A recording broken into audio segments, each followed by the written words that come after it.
திரையிலும் சரி, தொலைக்காட்சிகளையும் சரி, இயக்குனர், எழுத்தாளர், நடிகர் அப்படின்னு பல தளங்கள்ல புகழ் பெற்றவர் தான் சி. ரங்கநாதன். விஜய வச்சு அவர் இயக்கிய கோயம்புத்தூர் மாப்பிள்ளை படம் எப்படி எடுக்கப்பட்டது அப்படின்றத நம்ம கூட பகிர்ந்திருக்கிறாரு. அதை இந்த வீடியோல பார்க்கலாம்.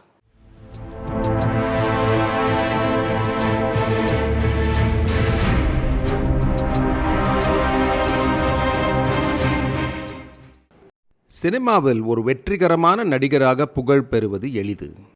ஆனால் உழைக்கும் மக்களும் நடுத்தர வர்க்கமும் ஏற்றுக்கொள்ளும் ஒரு சக்சஸ்ஃபுல் ஹீரோவாக ஆவது மிக கடினமானது. எப்படிப்பட்ட கதைகளில் நடிக்க வைத்தால் விஜயை மக்கள் கொண்டாடும் ஒரு ஹீரோவாக ஆக்க முடியும் என்கிற சூத்திரம் அறிந்து அவரை உருவாக்கியவர் அவருடைய அப்பா S.A. சந்திரசேகரன். அவர் போட்டுக் கொடுத்த அஸ்திவாரம்தான் விஜயின் வெற்றி பயணத்துக்கு பாதை போட்டுக் கொடுத்தது. நாளைய தீர்ப்பு படத்துக்கு பிறகு பிரபலமான 10 இயக்குநர்களை நேரில் போய் பார்த்தார் S.A.C. என் மகனுக்கு சம்பளம் வேண்டாம், காஸ்டியூமும் நாங்களே ஏற்பாடு செய்து கொள்கிறோம், ஒரு வாய்ப்பு மட்டும் தாருங்கள் என் மகனுக்கு என்று கேட்டார்.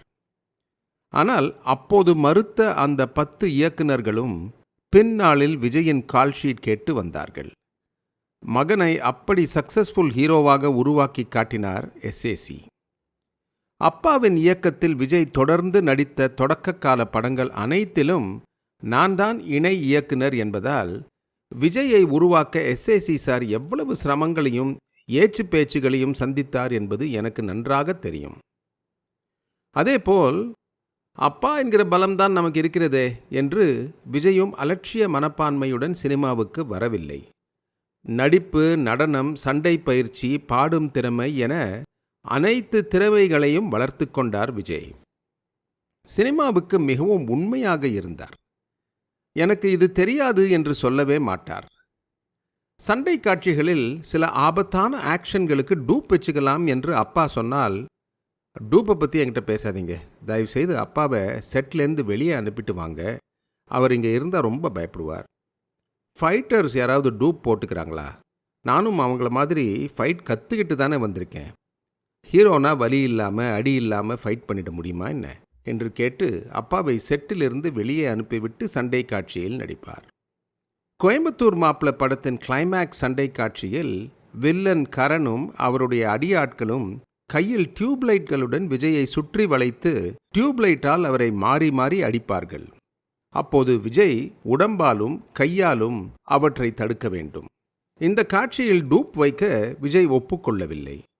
இது ஒரிஜினலாக இருந்தால்தான் வேல்யூ இருக்கும் என்று பிடிவாதமாக சொன்ன விஜய் 50க்கும் அதிகமான டியூப்லைட்டுகளை அவர் மீது கரனும் ஸ்டண்ட் கலைஞர்களும் உடைத்த போது அவர் காட்டிய துணிச்சல் அபாரமானது. இந்த காட்சியில் கொஞ்சம் அலட்சியமாக இருந்தாலும் டியூப்லைட் சில்லுகள் கண்களை பதம் பார்க்க வாய்ப்பு அதிகம். அதேபோல் சினிமா படப்பிடிப்புக்காக பயன்படுத்தும் கண்ணாடியை கொண்டு அமைக்கப்பட்ட கதவை உடைத்து கொண்டு போய் விழ வேண்டும். அந்த கண்ணாடி எளிதாக உடையுமே தவிர கொஞ்சம் கவனக்குறைவாக இருந்தாலும் உடையும் கண்ணாடி சில்லுகளோடு போய் தரையில் விழும்போது அவை கிழித்துவிடும். இதேபோல் உயரமான இடத்திலிருந்து குதிக்கும் காட்சிகளுக்காவது டூப் போட்டு கொள்ளலாம் என்றால் அதையும் கேட்க மாட்டார் விஜய். இன்னொரு சம்பவம், நான் வந்தாரு ஜெயிச்சாரு என்கிற படத்தை இயக்க இருந்தேன். விஜயை மனதில் வைத்துதான் அப்படி ஒரு தலைப்பை அந்த படத்துக்கு வைத்தேன். அந்த படத்தின் பூஜைக்கு விஜயை அழைத்தேன். அப்போது அவர் தமிழன் படத்தில் நடித்து கொண்டிருந்தார். அண்ணா, இப்போ ஃபைட் சீன் எடுத்துக்கிட்டு இருக்காங்க, முடிஞ்ச வரைக்கும் வந்துட ட்ரை பண்ணுறேன் என்றார். சொன்னது போலவே நேர படப்பிடிப்பிலிருந்து பூஜைக்கு வந்து விட்டார். நானும் அவரை பார்த்ததும் பதறிவிட்டேன். ஏனென்றால் அவரது நெற்றியில் சண்டை காட்சியின் போது அடிபட்டு காயமாகி உண்மையாகவே ரத்தம் கசிந்திருந்தது. அவர் முதல் உதவி கூட எடுத்துக்கொள்ளாமல் கைக்குட்டையால் துடைத்து கொண்டு பூஜைக்கு வந்துவிட்டார். சண்டை காட்சியில்தான் இப்படி என்றால், பாடல் காட்சியில் நடனம் ஆடும்போது ஒரு முழு பிஜிஎம்முக்கு ஆடும் வழக்கத்தை தொடங்கி வைத்த ஹீரோ என்றால் அதுவும் விஜய்தான். எனது படத்தில் வித்யாசாகர் இசையில் ஒரு பாடலையும் பாடினார் அவர். உதித் நாராயணன் சாதனா சர்க்கம் விஜய் படத்துக்கு முதலாக பாடிய பாடல் கோயம்புத்தூர் மாப்பிள்ளைக்கு பெண்ணு கிடைச்சா. இது மிகப்பெரிய ஹிட். அதையும் மற்றொரு டியூட்டாக படத்தில் இடம்பெற்ற ஒரு தேதி பார்த்தால் பாடலையும் நீலகிரியின் வெஸ்டர்ன் கேட்ச்மெண்ட் பகுதியில் படமாக்கினேன். இந்த பகுதிக்கு ஊட்டியில் இருந்து 2.5 மணி நேரம் டிராவல் செய்து செல்ல வேண்டும். அங்கே பசுமை புதர்கள் அதிகம். அதேபோல் புல்வெளிகளும் சின்ன சின்ன ஏரிகளும் அதிகம். பசுமை புதர்கள் அதிகம் உள்ள பகுதிகளை ஒட்டித்தான் இயற்கையான புல்வெளிகளும் இருக்கும். விதவிதமான பச்சை பாம்புகள் கூட்டம் கூட்டமாக அங்கு அலைந்து கொண்டிருப்பதை பார்க்கலாம்.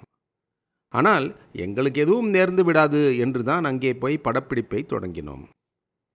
கிளைமேட்டும் வெயில் குளிர் என இதமாக இருந்தது. ஆனால் எதிர்பாராத விதமாக விஜயும் சங்கவியும் ஆடிக்கொண்டிருக்கும் போது பச்சை பாம்பு ஒன்று விஜயின் காலை சுற்றி கொண்டு இறுக்கியது. நாங்கள் பதறிப்போய் அதை பீத்து எறிய ஓடினோம். விஜயோ, இந்த பாம்புகளை பார்த்தா குழந்தை மாதிரி அழகாக இருக்குது, அதோட உயிருக்கு ஆபத்து இல்லாதபடி எடுத்து விடுங்க என்று காலை காட்டியபடி அமைதியாக நின்றார். இந்த பதற்றமில்லாத தன்மையை விஜயிடம் அப்போதே நான் பார்த்தேன். விஜய் அமைதியானவர், அதிகமாக பேச மாட்டார் என்றெல்லாம் சொல்ல கேள்விப்பட்டிருப்பீர்கள். ஆனால் அவருடன் நெருங்கி பழகியவர்களுக்கு தான் தெரியும், அவர் பேசத் தொடங்கினால் நிறுத்த மாட்டார். பேசினால் மனம் விட்டு பேசிவிடுவார். அதற்கு அவரது நட்பையும் அன்பையும் பெற வேண்டும். இப்போது அவர் தமிழ்நாட்டு மக்களின் அன்பை பெற்றிருக்கிறார். அவர்களுக்கு நன்மை செய்ய வேண்டும் என்று நினைத்து அரசியலுக்கு வந்திருக்கிறார். எம்ஜிஆர் எப்படி சாதித்தாரோ அப்படியே அரசியலிலும் சாதித்து மக்களுக்கு நல்லது செய்வார். மற்றவர்களை விட இதை நான் உறுதியாக நம்புகிறேன்.